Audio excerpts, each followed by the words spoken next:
Hi, friends. Welcome back. Today, we are going to do one of the lectures that I just love with my whole heart. We're going to be talking about violence, specifically in the world leading up to the flood. We've finished our conversation about God's original and final intent for humanity. And as we move into the flood story, I want you to think about this section kind of as the prequel story to the flood. A lot of times we read the flood story and we say, well, humanity was wicked, and we have a bunch of things come to mind of what that might mean. But what I want you to pay attention to is how violence is kind of the sin that is going to get talked about the most in the lead up to the flood story. And it can actually help us make sense of some of the weirder stories in the lead up to the flood and make sense, a little bit more sense of the flood itself. So without further ado, let's jump into our conversation. So we have two passages that I want you guys to look at. We have Genesis 1, 28 through 30. This is a passage we've been talking about for a while. This is God giving the kind of divine mandate to humanity in the garden. And then we have Genesis chapter 9, verses 1 through 7. This is kind of the very end of the flood story. Noah has come out of the boat and has offered a sacrifice, and God has come down to meet Noah and is going to give him this blessing. And we're going to see a lot of parallels here. This is kind of the brackets of our larger story. So look in Genesis 1.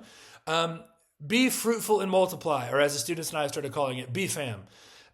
This command shows up all through the Old Testament, and the first time, obviously, here in Genesis 1. God tells Adam and Eve, be fruitful and multiply.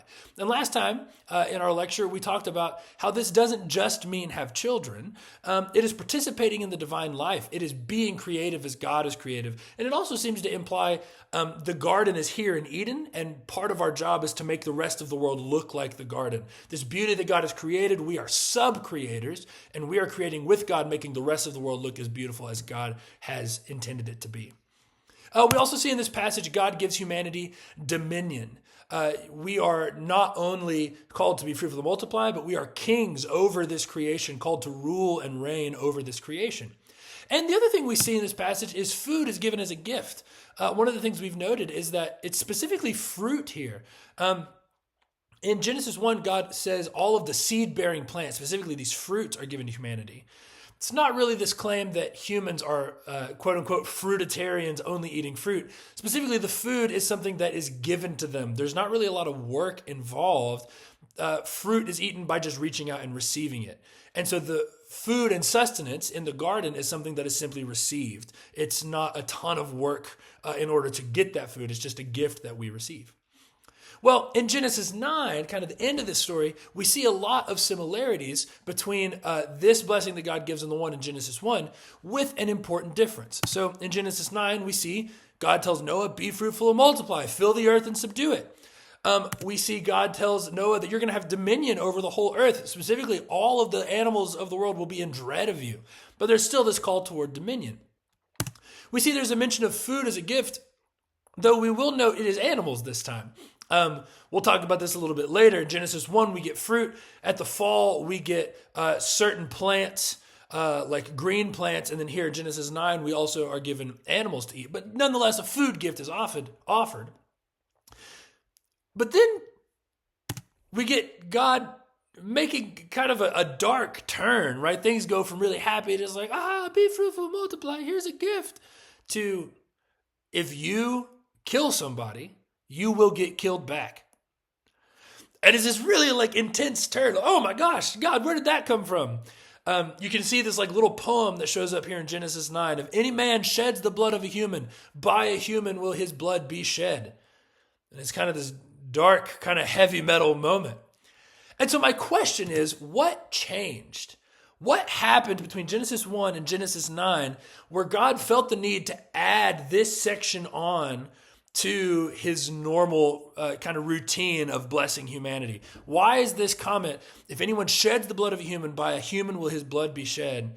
Why is God having to add this on? What has changed? How did we get from Genesis 1 to Genesis 9? Well, that's what we want to explore today. It's kind of a frame for our conversation. So let's go to Genesis 3, and let's talk about the punishments that God doles out after Adam and Eve sin in the garden. So he's kind of divided up into three sections. There's what's given to the serpent, what's given to the woman, and what's given to the man. So notably, the serpent is cursed very directly. Cursed are you above all livestock, God says. Part of his punishment, he crawls on his belly. I talked about this with the students. As a kid, I always imagined this implies that the serpent used to have legs. What we found in a lot of ancient descriptions of serpents is two things. Number one, the Hebrew word for serpent seems to be linguistically linked to the Hebrew word for seraph. And also we have found these really ancient coins where serpents have wings on them.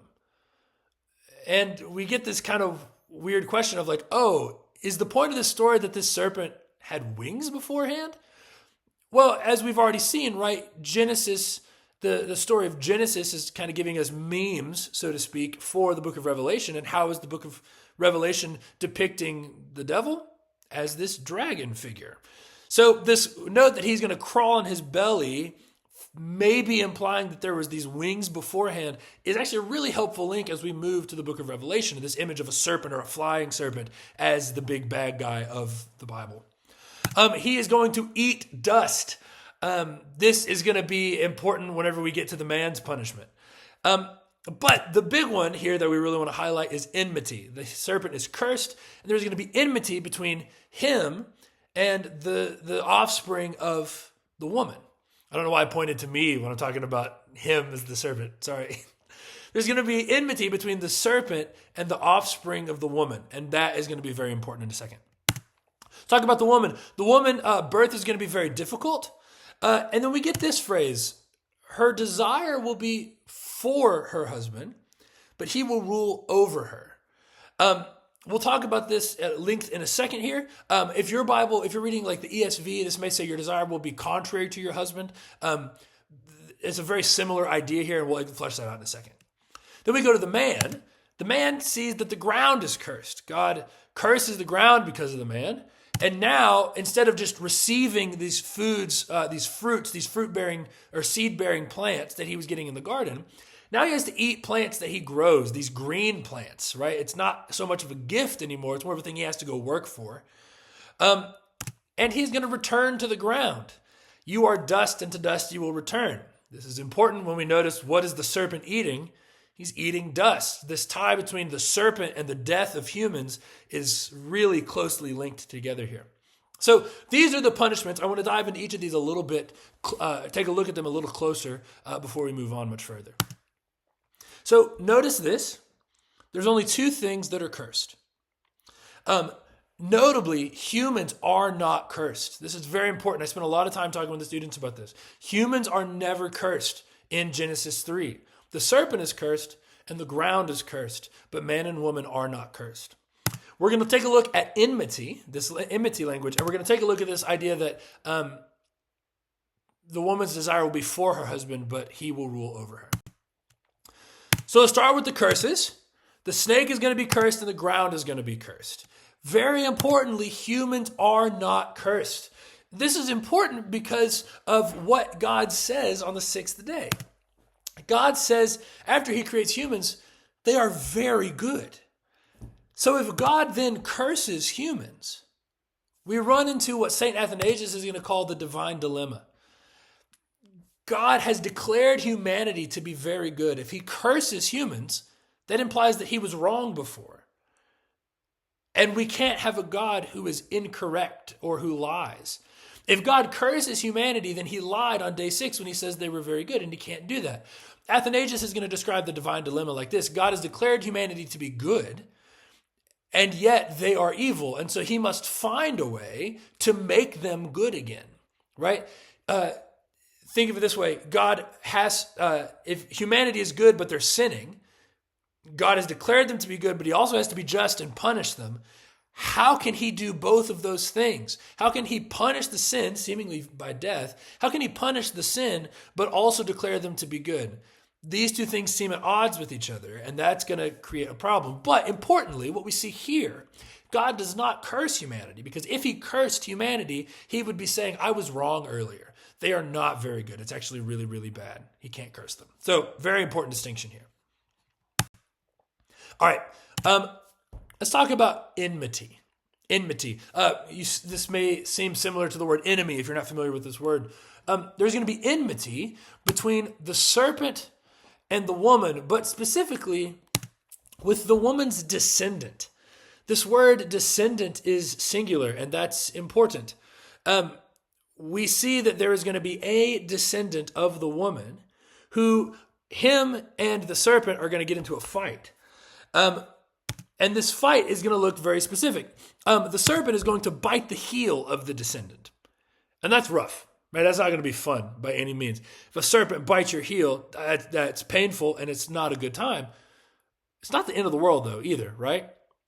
However, the descendant is going to crush the head of the serpent. The serpent will strike this descendant, and it's going to be really bad, but it won't end his life. But through his heel being bitten, the descendant will crush his head. That does sound familiar, doesn't it? I don't have it on here, but you should take a look at, there's an icon made by these nuns down in Mississippi, and it's a picture of Eve and Mary standing in front of each other, and Eve looking longingly toward Mary's pregnant stomach. There's a serpent wrapped around Eve's leg, but Mary is stepping on the head of the serpent. And I find that to be one of the most beautiful images in the world. We see Eve looking longingly toward this descendant that Mary is going to give birth to, who will eventually crush the head of the serpent, break Eve's curse that she brought upon herself. And I think it's just beautiful. So we see Jesus being prefigured here in just the first few pages of our whole biblical story, where the serpent, the one who eats dust, the one who causes death, is going to be destroyed by a descendant. Though he will strike the descendant will ultimately crush his head. Amen. All right, let's talk about what else we see here. We see God tells Eve, your desire will be for your husband. If you're reading the ESV, you may see something like this. Your desire will be contrary to your husband. And they're not saying super different things. This language of your desire will be for your husband is an idiom we see show up in reference to things like war or like generals. If a general is looking at an enemy army, a phrase would be something like, my desire is for that army, right? It's in this, I'm going to get him kind of mentality. God tells Eve, your desire will be for your husband. You will want to get him, to overtake him, to usurp him, something like that, something very war-esque, right? However, he will rule over you. What we're finding is that the kind of punishment we're seeing in Genesis 3, or maybe even if you want to say the result of sin is causing strife in human relationships. Right? One of the things I've told students, this passage has been used for a long time to talk about the relationship between man and woman in marriage. And I think that's a little bit short-sighted. There may be something there about that. But beyond that, I want you to recognize that strife becomes the new normal as a result of sin. Now there is a person who is longing for power, another person who has power who's trying to keep that person from getting power. And importantly, this comes from sin. And I don't think this is speaking just to male and female relationships. I think it's speaking to human relationships. Because post-fall, now we see this kind of strife happening all over the place. There is a person who has power and will use that power to maintain that position, and other people who want that power and will do anything to try to get that power and take it away. And so we just see this kind of cyclical battle of violence where someone has power and someone wants it, and chaos and strife ensues because of that. This becomes the new normal as a result of sin. I want you to think about it maybe like this. As we talked about last week, we see that the whole Bible story is this journey from the garden to New Jerusalem, right? From the seventh day to the seventh day. And we find in the Bible this story of how we're getting from the garden to New Jerusalem. Everything that God wanted in the garden, his original intent, is what we are returning to in New Jerusalem, if not even a little bit better than what it was like in the garden. We see that Jesus stands at the center of this story as the way that God is bringing humanity back. Now, here's my question. In the Genesis story, where does this strife take place? It is not present in the garden, where Eve longs for her husband, or her desires for or contrary to her husband, and he rules over her. It's not present in the garden. It is a result of sin. It shows up after the seventh day, quote unquote, ends here in Genesis 3. And so what's implied about humanity in the garden is that this strife is not present, where one person has power and the other person is submitted to them, or is in, or maybe submitted is not the right word, like in submission to the other person, and one person is over them, seems to not be present in the garden, but is a result of the sin. It doesn't show up until the seventh day has been broken by humans' pride and their own sin. That's going to be important as we see this show up again in the following story, the Cain and Abel story. So we're moving forward. We've been thrown out of the garden. Humanity is now marked by strife. And then things get sourer, even more sour. I don't know. Let's talk about these two brothers. Adam and Eve have two sons, Cain and Abel. Abel is a shepherd. And as a shepherd, he gives an offering of the fatted lambs to Yahweh, and God really likes it. He's a big fan of the offering. Well, Cain is a farmer, and God doesn't like his offering. Well, why is that? Why doesn't God like Cain's offering? Well, let's remember what the curses were. The curse was of the serpent, number one. And the second curse was of the ground. What we're finding is that it seems like God doesn't like Cain's offering because it is of the cursed ground. It is, Cain is by nature of how sin has affected the world, literally the world itself, the globe, the dirt. These things that Cain is offering to God are unholy. They're not clean, right? Because they are of the ground, of the cursed ground. Now, importantly, I also note to the students, look what God says to Cain in his warning. God tells Cain, first of all, he says, listen, if you do well, will you not be accepted? I don't like the vegetables and the fruit or whatever you're offering, the plants. I don't love that. But if you do well, if you live righteously, I will accept you, right? Like it has nothing to do with you. I just don't like, God just doesn't want to eat his vegetables, right? Something like that. Nothing to do with you. I just don't want the cursed stuff. But then God says something really unique. God says, Cain, don't you know that sin has a desire for you, but you must rule over it. Sin's desire is for you, or in the ESV, contrary to you, but you must rule over it. Now, as Old Testament scholars, we say, that sounds familiar.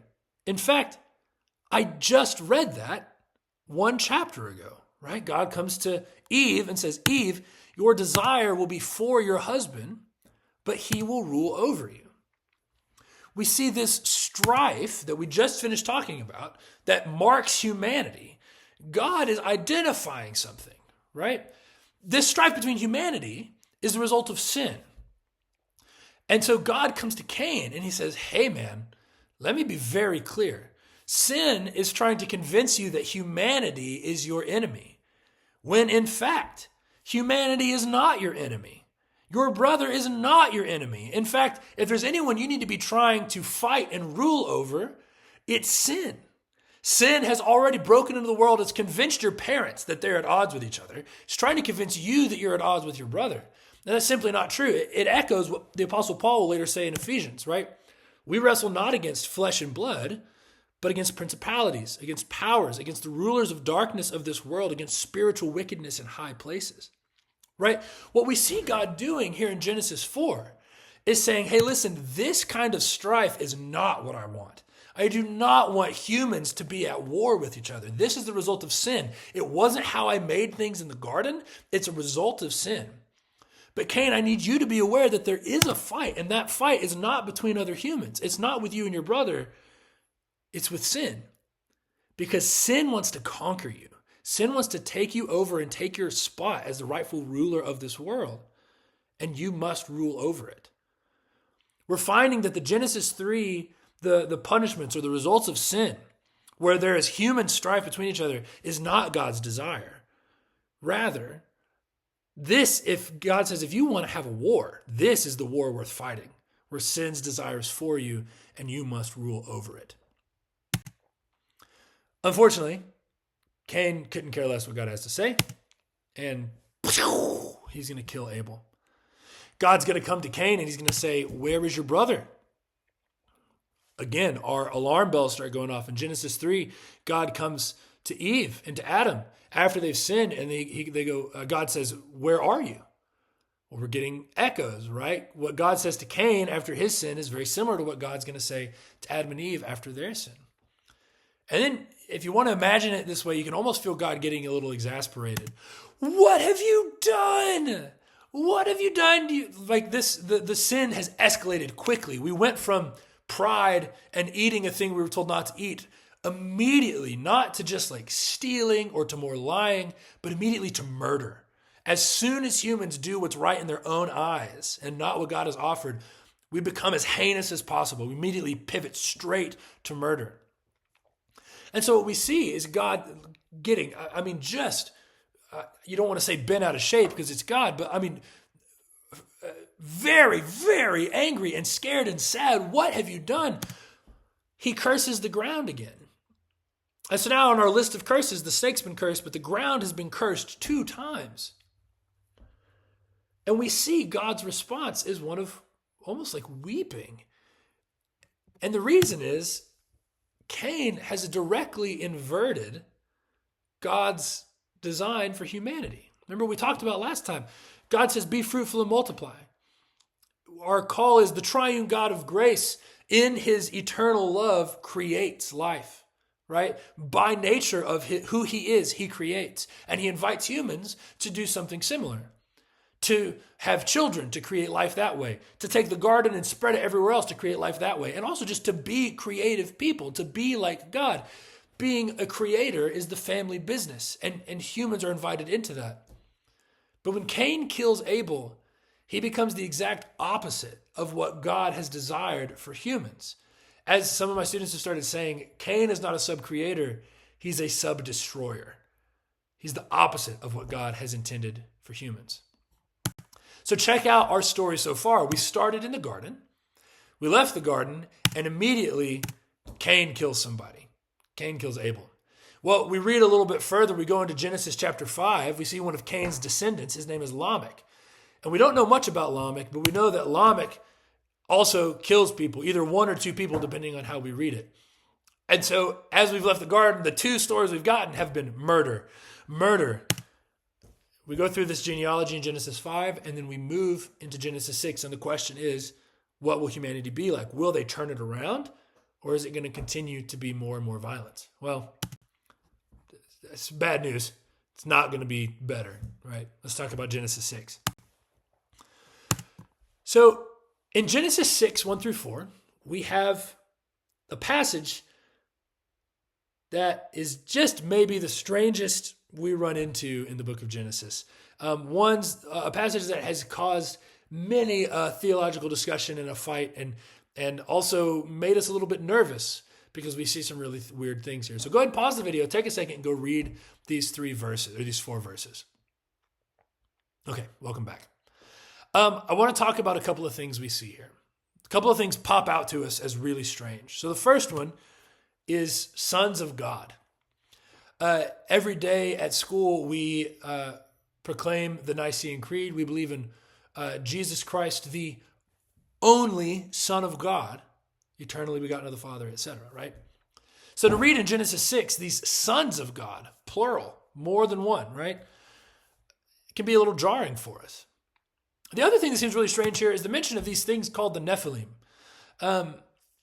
There's a ton of theological interpretations of what this could mean, but oftentimes people read these as some kind of like demigod figure. like a hybrid, like an angelic being mixed with a human or something like that. Whatever they are, they sound weird and crazy, and the result of these sons of God having kids with the daughters of man. And so we get these kind of mixed things. What is that? What does it mean to be the Nephilim? Well, that's what I want to explore a little bit today. I want to be very clear. What I'm about to say is by no means an exhaustive account of what these can mean, but I do think it can help us with a direction to move forward as it develops themes we've seen so far in the book of Genesis. So let's talk about sons of God first. So whenever we're trying to understand what a word or a phrase means in the Bible, it's often most helpful to start by seeing how that word or phrase is used in other places in the Bible. Well, specifically, this phrase, sons of God, is going to show up in the Psalms relatively regularly. Maybe not regularly, but enough. And I want to show you two examples here. So the first is in Psalm 2. Psalm 2, for the author, is a psalm about David, though we understand it to be a psalm about Jesus, this messianic psalm moving forward. But before that, it's a psalm about David. And so when we think about what the author intends in this psalm, let's just start with it's about David. I forgot to hit the button, sorry. Well, God says to David, "You are my son. Today I have begotten you." Is David born of God? Well, no. But that's because this sons of God was a phrase used as an idiom by a lot of kings, right? For many kings, your coronation day was also an adoption day. It's a day where the gods adopt you as their child. You would see this among a Pharaoh. Pharaoh considers himself a son of God. You'll see this from Nebuchadnezzar, or even among Augustus Caesar later on, a couple thousand years later, or 1,000 years later or so. Right, to be a son of God was a common term for kings. You can think of it kind of like the divine right to rule. Why is it that I'm king and you're not? Well, it's because I'm a son of God, right? Like the gods chose me. They've adopted me as their son. So of course I'm king because I'm divine a little bit also. And so the idiom carries over even to David. Why is David king over Israel? Well, because God has adopted him as his son. This is a very common phrase used about kings. We see something similar here in Psalm 82. If you want to read Psalm 82 real quick, Psalm 82 is wild. We often have a difficult time reading it because of this first phrase, God takes his place among the gods, plural. I told students there's this phrase called henotheism. Henotheism is the idea that if monotheism is the idea that there's one God, polytheism is the idea that there's many gods, henotheism says, well, maybe there's a bunch of spiritual beings, but God is just the one who's like not even in charge, but of a different caliber above the rest. Kind of like there's a bunch of these junior high JV basketball players and LeBron James are playing all at once, right? So some people will read Psalm 82 and they say, well, is this henotheism? Is this, there is God who is above all things, and then these little gods like Baal, who the Israelites would have thought were real, but are not God. Like they're maybe like we would call them demons or something. Is that what this is about? Well, before we make a judgment, let's see what's going on in this psalm. God seems to be mad at these gods, these little g gods, at their failure to rule. They are not exercising justice to the poor. They're taking bribes. They don't really care about doing what is good. They care more about receiving money and favor and land, right? And so God's response to them toward the end of the psalm is, you are sons of the Most High. Yet you shall die like men.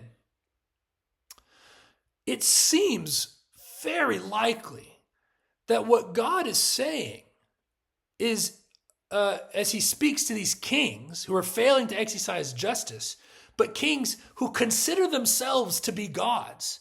And God says, oh, you're gods? You're sons of the Most High? You will die like any man. You are nothing compared to me. If you don't exercise justice, it's God looks over his glasses and he says, boys, if you don't cut it out, we're going to have problems. Right? We see the pride of kings declaring themselves to be sons of the Most High. And God says, I disagree. You don't keep my statutes. You don't exercise justice. You are no son of mine. You think you're divine? I'm going to whoop you. I'm going to get you. So we kind of have two options here. When we hear the phrase sons of God, we have two options. Number one, these could be kings. Number two, these could be some kind of spiritual beings, right?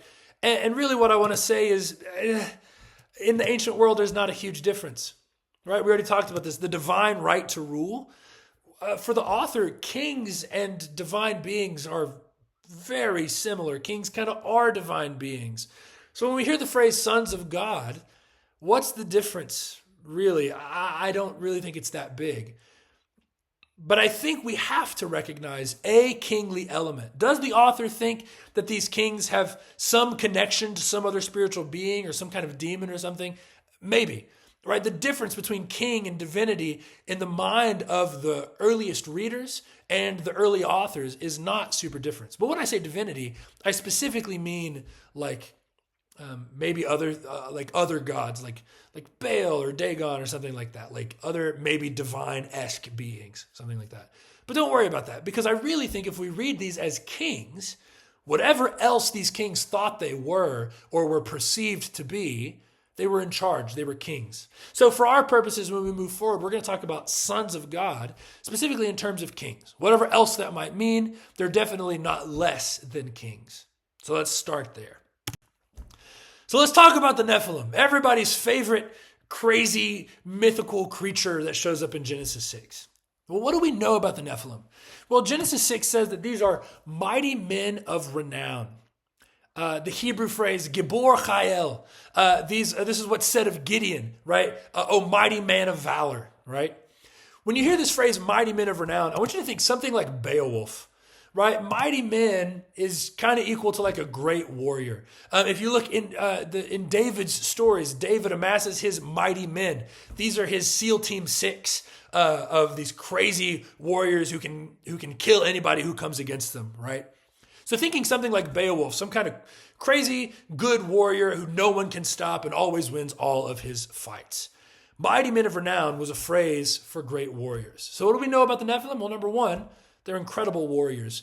And of renown, there are stories told of them, right? The bards sing of their exploits, something like that.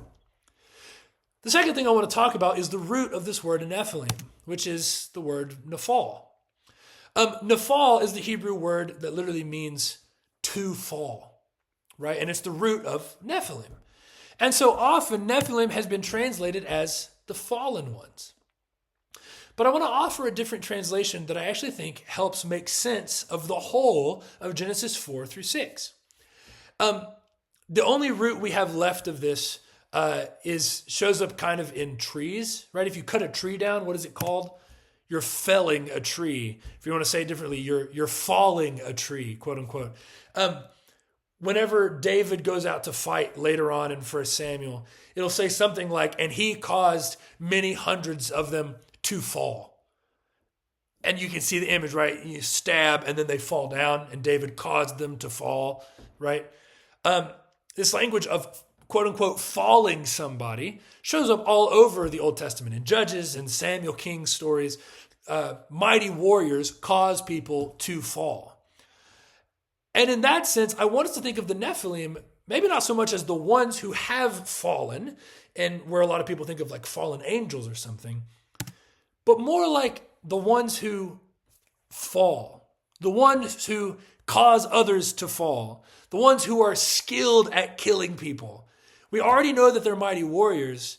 The Nephilim, then, the ones who fall, who are good at stabbing, good at slashing, good at war, good at killing, are who these Nephilim are. And it seems to fit with this idea of they're the mighty men of renown. They're the ones who are skilled at killing people. They are the best warriors the world has ever seen. So we have these sons of God, these kings at least, if not other like sort of divine things, raising up these mighty warriors who are skilled at falling. Well, let's do some of our math here. Kings, sons of God, are amassing warriors, Nephilim, the ones who fall. What is that? It's war. Kings are amassing warriors, and now they just fight. And they're fighting so often that these wars are of renown. There are songs of them. There are legends of them. We have war like crazy at the beginning of Genesis 6. And I think that actually helps us complete our story in the build-up to the flood. Check out what our story has then been thus far. We started in the garden. We then moved to Cain, right? Cain kills Abel. We then move to Lamech, who kills seemingly 2 people. And then 1, 2, skip a few, 99, 100. We get to Genesis 6, and it is all out war all over the earth. Humans have become the very opposite of what they're supposed to be. We are murderous, ravenous creatures who were created to be fruitful and multiply. The world has descended into warfare. So humans were created to be sub-creators in Genesis 1. God of love makes life. We are invited into that same thing. But in Genesis 4 through 6, we get the result of the fall. Humans are distorted. They have become sub-destroyers. We have inverted the very image of God. We have become the exact opposite of what we've been made to be. And this story tells the story of that slow fade, not so slow fade, toward rampant violence filling the earth. So whenever God says in Genesis 6, the thoughts of man's heart was only evil continually, it's not just that these people had become like, how can I steal? How can I lie? How can I make up stories? No, humans have become violent, bloodthirsty creatures. People marked by their ability to do war and to not think of anything else except war.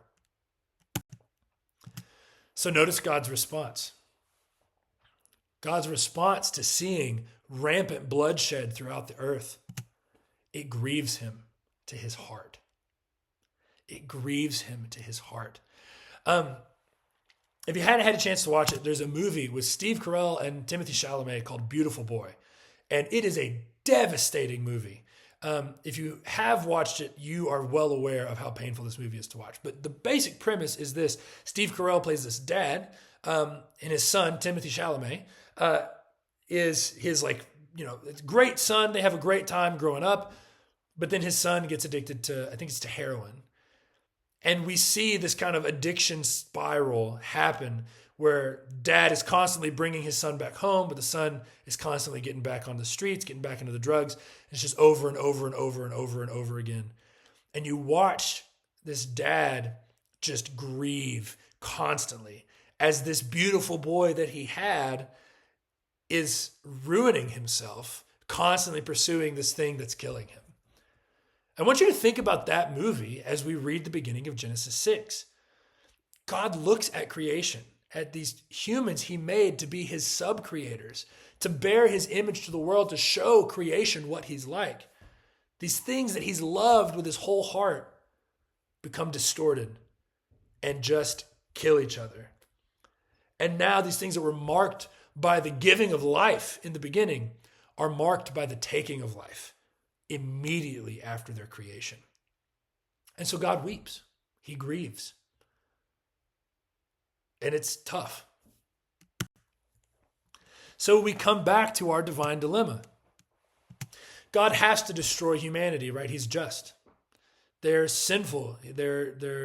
We believe Romans to just speak of what God is like in general. The wages of sin is death. He is just. He must pay that back. But if he kills everybody, if he wipes out humanity, then he lied. Remember day 6. He said humanity was very good. So if he wipes out all life and starts over, then he was a liar. But he has to do both. He has to be just, and he has to make them very good. Or as the Apostle Paul will say in Romans, he must be just and justifier or righteousifier.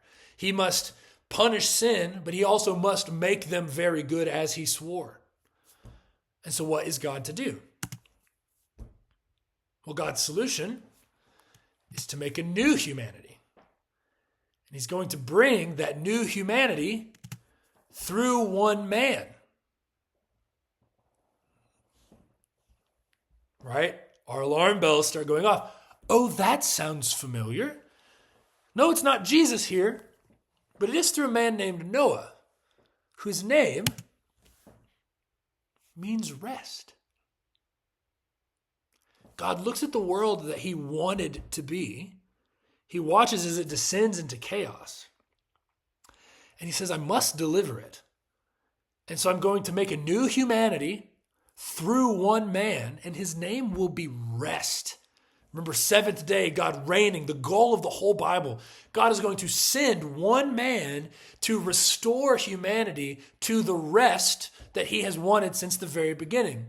So yes, it's through Noah, but we very quickly recognize a cross-shaped whole to this story.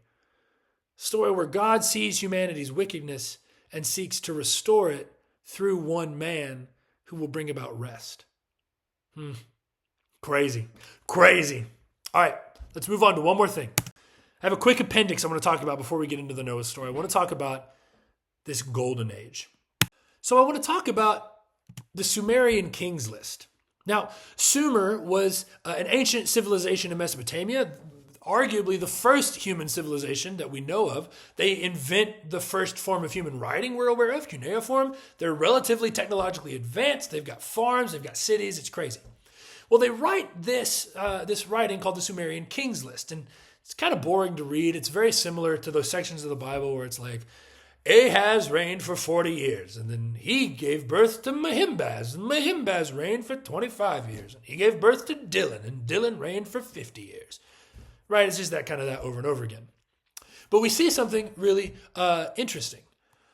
In this Sumerian Kings List, the author will describe a golden age for civilization. It was a time when Sumer's armies were huge and all of their enemies were destroyed. Nobody could touch them. Sumer was prosperous. They had everything that they ever needed. They had food, they had water, there was advances in technology. It was awesome. And notably, their kings were living for like 800 years. And we who have read the Old Testament go, well, that sounds really familiar. We also see a flood comes. And after this flood comes, life is terrible again. And importantly, their kings only live like 70 years. Well, we read in Genesis 6, God says I don't want humans to live this long anymore. Their span of their life will be like 120 years, right? He cuts the lifespan down. We go, well, that's really similar. We see that a big flood comes, and the flood is the thing that kind of demarcates when people are living a long time and when they're not living a long time. And we go, well, that sounds really familiar. But one of the things I've told students is whenever we compare the Bible to other ancient texts, similarities are cool, but the differences are where we can really find some meat. So notice some differences. According to the Bible, what was life like before the flood? It was wickedness. It was evil. But according to the King's List and to a number of other sources, what was life before the flood? A golden age. It was prosperous. We loved it. But we notice something really familiar here. And it's that there are big armies. There are big armies that Sumer notes. This is important. We have armies and no one can stop us. I want to talk about why there's this distinction between what Sumer will call a golden age and what the Bible will call wickedness. When other nations tell these stories, when the Sumerians, yes, but when the Babylonians tell the story, when the Assyrians tell the story, before the flood, life was awesome. No one could touch us. We were strong. They were weak. We got them. But the biblical account is that it was violent and that humans had abandoned the image of God. What we're finding is that even before the flood story officially starts, God is setting up a kind of like political commentary on the world of the time. He says, yes, the nations thought that life was fantastic. Of course you guys thought it was fantastic. You were killing everybody and thought it was giving you all the material wealth you could need. The ends justified the means. Sure, I'm slaughtering these people, but it's so that me and my family can do well, right? That's a good thing, so it's worth it. And what we're finding is that the God of the Bible stands directly opposed to that. And he says, no, I was willing to give you everything as gift, and you simply chose to kill people to get what you wanted. This is violence. This is wicked, and I can't stand for it. And so we see the biblical account actually functioning kind of as commentary, taking shots at the nations surrounding Israel, at what they thought life was like before the flood, saying, actually, the fact that you think it was a golden age reveals just how sinful you actually are and how in need of redemption you truly are. So I hope this was a helpful discussion. If you have any questions, again, please reach out to me. This is a bit longer of a video, so sorry for that. No, I'm not sorry, because it's super fun and I love this stuff. Have a fantastic day, guys. Thank you so much.